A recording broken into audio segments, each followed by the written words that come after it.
Goblins are a pesky nuisance which, if you don't get your team going or do something to stop those suckers within 2 or 3 turns, they just loop you to death and you may as well just put the controller down and watch the show until you are dead. Now I'm going to show 2 different teams in this video with 2 totally different tactics of how to beat goblins. And I'm going to do it in a blue Guild Wars scenario type day, so using all blue teams. And in the future I'll be showing other videos using the other colours, so all red team and all brown team or yellow team, etc. against goblins too, to show you how to boot goblins using all the different colours. So be sure to subscribe if you want to see that. But let's get on with it and show how to smash these goblins out of the park. So let's try the team out. Now the first one is a way of fighting goblins which is a little bit unusual. It's designed to blow them out of the park before they get a chance to get going. Freeze can work, but it can be awkward against this team because Toad Squeezer is impervious, so he's immune to freeze. So that's not going to work very well. And also the hero is immune to freeze as well. The defenses put out now, they're getting harder and harder. They're working out what teams people use to stop their goblin teams, and they know that freeze is one of those things. So we've got 2 enemies here which cannot be frozen. And Toad Squeezer is still a pain. It can still loop, it can self-charge. So yeah, it can be an issue still. So for that reason, I'm not going to use the Elementalist class.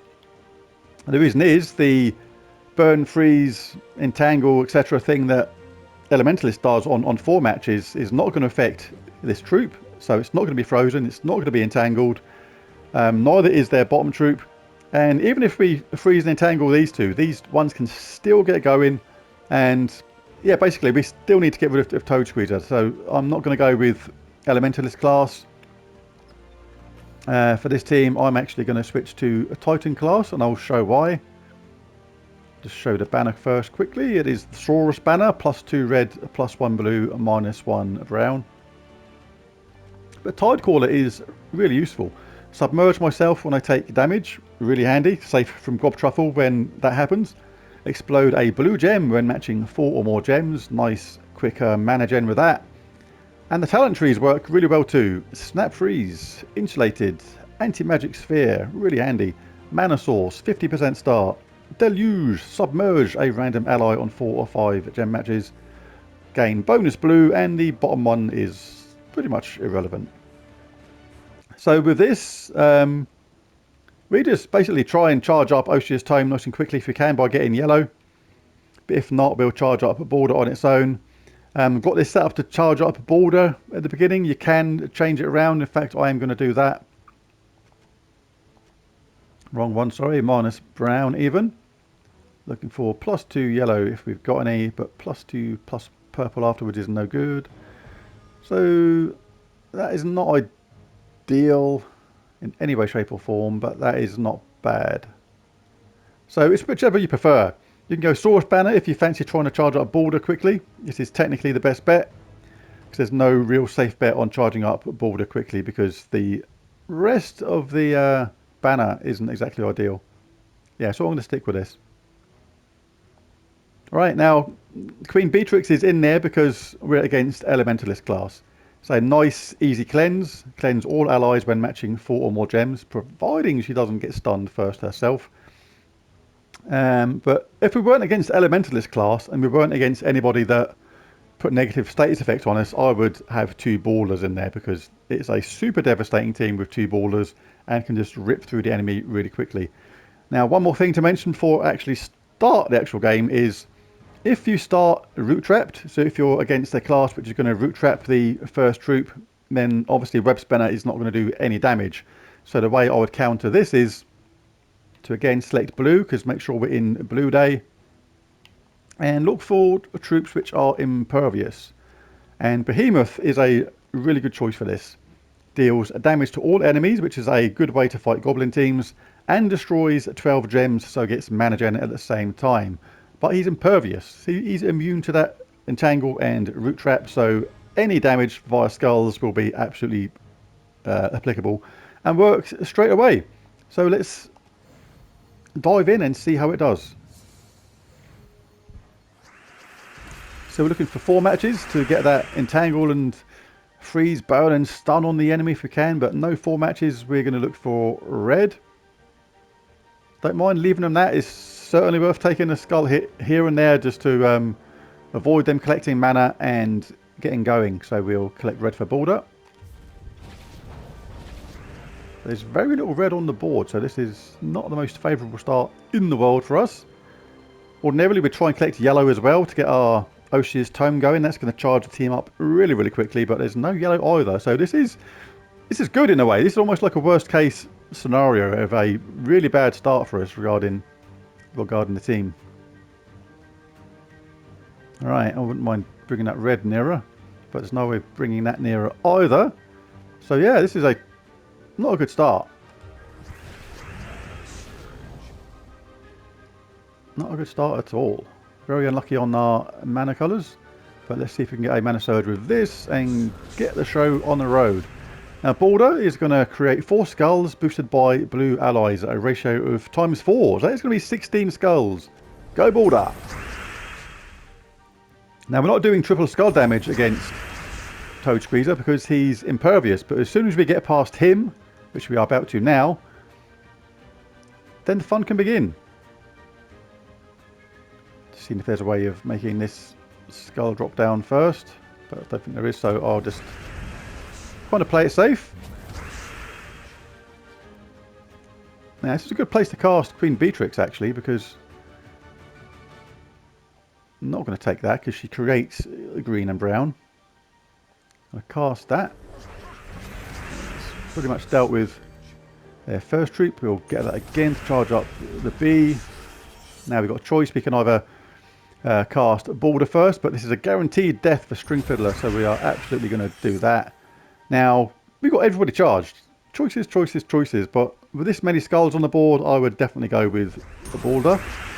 Triple skull damage, and them goblins didn't last long. That was sorted out really quickly.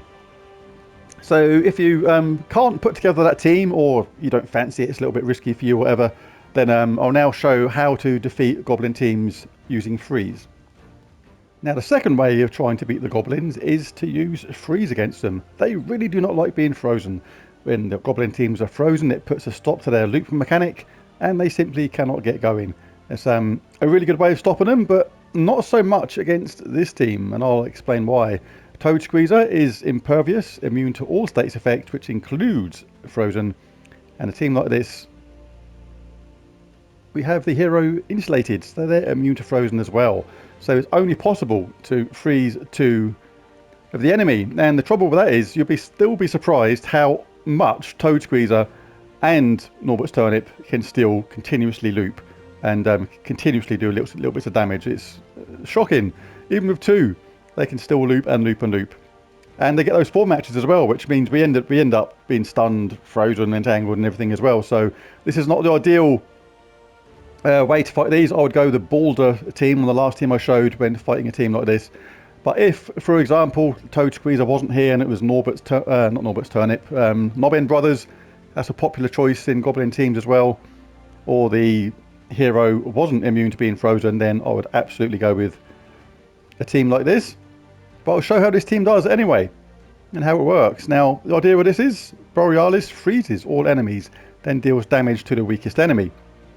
Deals triple skull damage versus frozen enemies, as well as having reduced damage from skulls by 65%, which is really, really handy. Queen Beatrix is there for her cleanse, providing she doesn't get hit by the elementalist effect, which is going to stun her and take that away, which would be really annoying. Ascensia is there because it gives all dragon allies a 50% start, which means Borealis starts with 7 out of the required 14. And Ascensia also summons a light storm at the start of the battle, which is yellow, which is exactly what Borealis wants. The weapon for this, I'm going to use the Arboreal Crystal. Explodes a load of green gems and gives a random status effect, which we don't really care about, but it has a summon as well. It's mainly there for that summon effect and the mana generation. Right, so banner is +2 blue, +1 yellow, -1 brown. And we are in Elementalist class for this, because we still want to try and take advantage of that Elemental Force third talent if we can.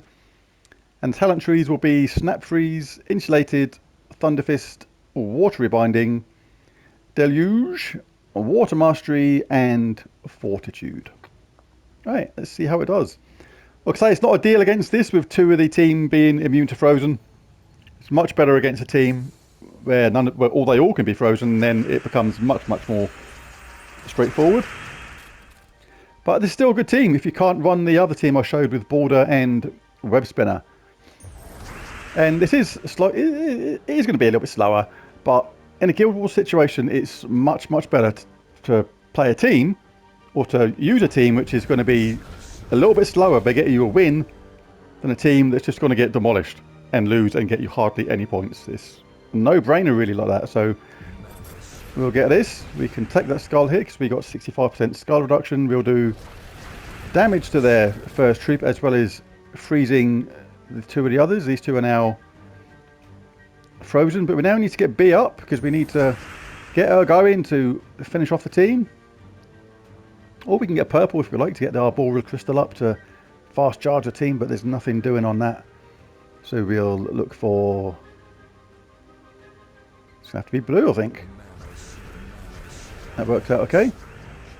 Don't mind using this again because we can reapply the freeze on String Fiddler. He's cleansed himself already, so we can do this again, get him refrozen.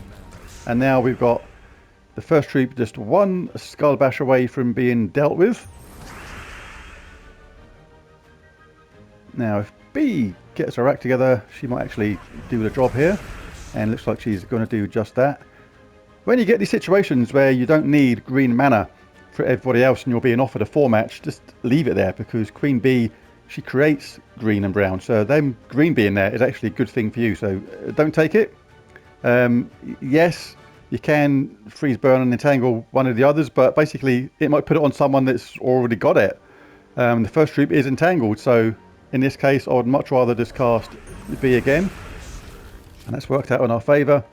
And now we're going to hopefully just win the game from here because they're now all absolutely screwed up. It's over for them.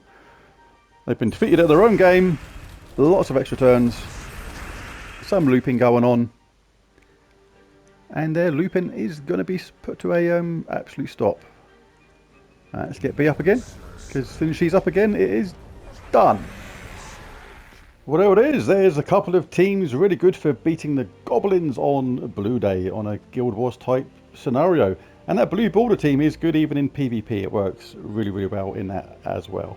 So there's a video. Remember that I will be creating anti-goblin teams for the other colours as well. For, you know, green, purple, yellow, etc. So be sure to subscribe if you want to check back for those in the future. Thanks for watching and I'll catch you again next time. Bye for now.